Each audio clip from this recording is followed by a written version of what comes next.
Hello everyone, I welcome you all for the today's session of Daily Current Affairs। तो जो भी इस session में पहली बार ही जुड़ रहे हैं उनको मैं इस सेशन के बारे में थोड़ी सी इंट्रोडक्शन दे देता हूँ। तो कैसे हम अपने सेशन की और सेशन को आगे लेके चलते हैं इज़ आपके स्क्रीन के ऊपर एक क्वेश्चन आता है, आप उसका आंसर देते हो, देन मैं आपको उसके बारे में उस क्वेश्चन के रिगार्डिंग आपको थोड़ी सी इन्फॉर्मेशन देता हूँ, यानी कि उस न्यूज़ से रिलेटेड आपको थोड़ा सा ब्रीफ में बता देता हूँ। तो कुछ इस तरीके से हमारा सेशन चलता है और यानी कि क्विज़ के फॉर्म में हमारा ये सेशन चलता है। तो आप इस सेशन को एज ए रिविज़न के तौर पे भी ले सकते हो। तो यस, बिना किसी देरी के साथ अब हम शुरू करते हैं अपने सेशन की शुरुआत करते हैं अपने सेशन को। तो पहला क्वेश्चन आपके स्क्रीन के ऊपर है।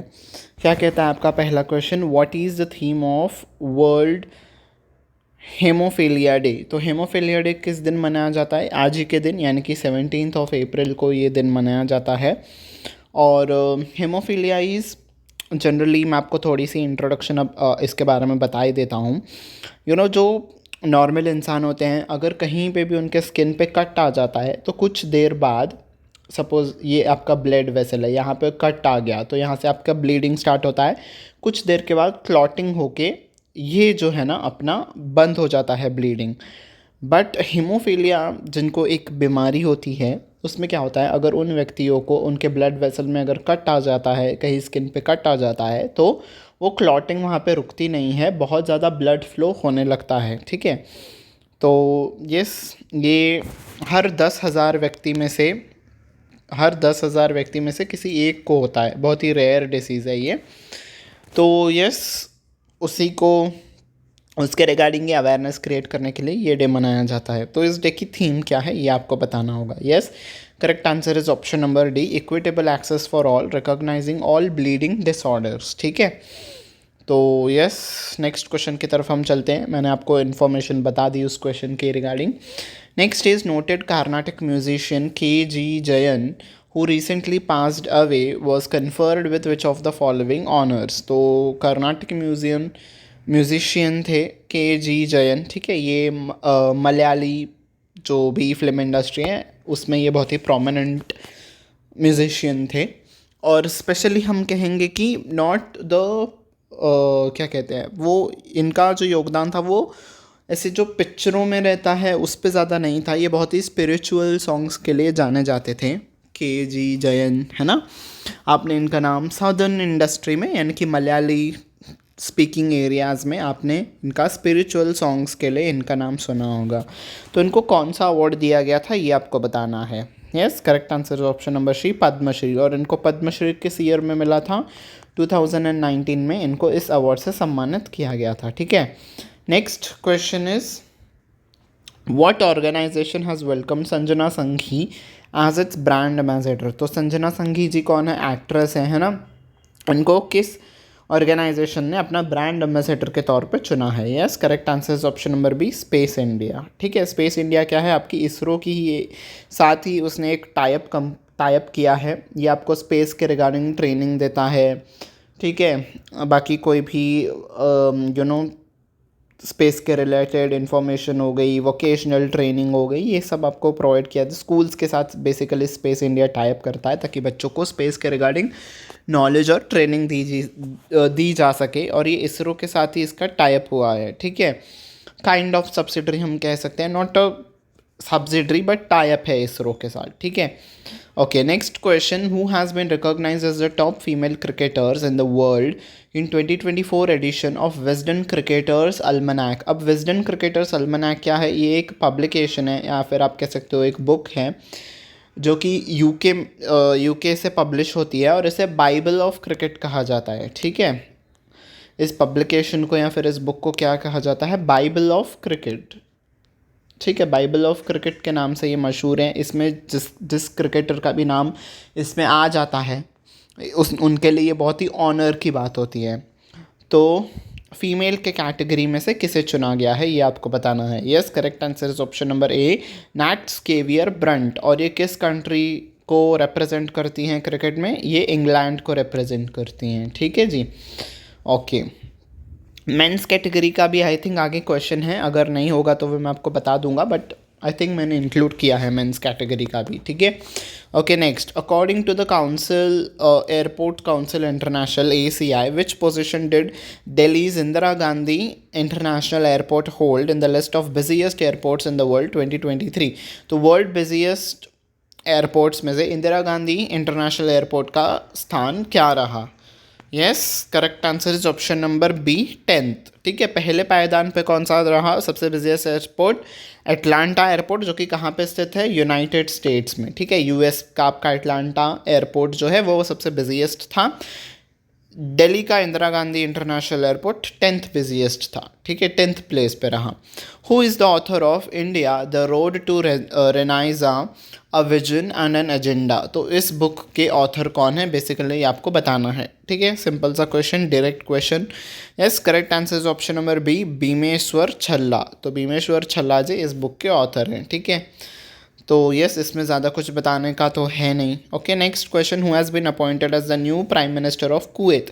कुवैत के नए प्राइम मिनिस्टर के तौर पे किन्हें अपॉइंट किया गया है? Yes, correct answer option number A, Ahmad Al Abdullah Al Sabah, ठीक है। तो ये बन गए हैं प्राइम मिनिस्टर ऑफ कुवैत, ठीक है जी। Next, recently which team has made the highest ever score in the IPL history? तो IPL के हिस्ट्री में सबसे ज़्यादा स्कोर करने वाली टीम कौन सी बन गई है? Yes, correct answer is option number 3, Sunrisers Hyderabad, SRH, यानी कि सनराइजर्स हैदराबाद। इन्होंने कितना पहले RCB का रिकॉर्ड था आई थिंक 266 समवॉट, तो इन्होंने ब्रेक किया, 277 बनाया कुछ ही दिन पहले, और अब परसों की ही मैच में इन्होंने कितना रन्स बना दिए? 287। इन्होंने खुद का ही रिकॉर्ड तोड़ दिया। इन्होंने रिकॉर्ड बनाया था 277 का, अब फिर से इन्होंने खुद का ही रिकॉर्ड तोड़ दिया 287 रन्स बना के, ठीक है। और इन्होंने 287 रन्स किसके अगेंस्ट बनाए थे? RCB के अगेंस्ट, ठीक है। ओके यस, तो ये था स्पोर्ट्स के related. Next question, which two Indian banks are anticipated to act as local intermediaries for European banks seeking third party clearing services? तो यूरोपियन बैंक्स के लिए थर्ड पार्टी क्लियरिंग सर्विसेज कौन से India के 2 बैंक्स प्रोवाइड करेंगे, ठीक है। तो यूरोपियन बैंक्स क्या करना चाहते हैं? वो ढूंढ रहे हैं थर्ड पार्टी क्लियरिंग सर्विसेज, यानी कि यूरोपियन बैंक्स में जो भी चेक्स वगैरह आते हैं इंडिया में इंडिया के लिए क्लियर होने के लिए, तो उनको वो सर्विसेज के लिए यूरोपियन बैंक्स जो है ना वो ढूंढ रहे हैं इंडियन बैंक्स का, ठीक है। वो इंडियन बैंक्स की हेल्प चाहते हैं। तो कौन से हैं वो 2 बैंक्स जो कि थर्ड पार्टी क्लियरिंग सर्विसेज में यूरोपियन बैंक्स की हेल्प करेंगे? Yes, correct answer is option number C, State Bank of India और ICICI बैंक, ठीक है। Okay next, the Indian government gifted 35 ambulances and 66 school buses to which country in April 2024? तो हाल ही में ही कुछ दिन पहले ही इंडियन गवर्नमेंट ने 35 बसेस और 35 एम्बुलेंसेस और 66 school buses as a gift के तौर पे दिया है किस कंट्री को? ये आपको बताना है। Yes, correct answer is option number 1, Nepal, ठीक है। Okay next, which edition of Janakpur Dham cultural festival has been organized by embassy of India in Nepal? तो नेपाल में हमारी जो एम्बेसी है उन्होंने एक फेस्टिवल, कल्चरल फेस्टिवल मनाया जिसका नाम था जनकपुर धाम कल्चरल फेस्टिवल। तो coinciding with Vikram Samvat Nepali new year. तो विक्रम संवत क्या है? आपका कैलेंडर है विक्रम संवत के हिसाब से, ठीक है, जो 2081 जो हमारा चल रहा है कैलेंडर का ईयर, तो उसके हिसाब से नेपाली न्यू ईयर के दिन ये फेस्टिवल मनाया गया। इसका कौन सा एडिशन मनाया गया ये आपको बताना है। Yes, correct answer is option number 2, यानी कि इसका 2nd एडिशन मनाया गया है इस साल, ठीक है जी। Next question, who has been appointed as the secretary of the department of post? तो डिपार्टमेंट ऑफ पोस्ट के सेक्रेटरी के तौर पे किन्हें चुना गया है?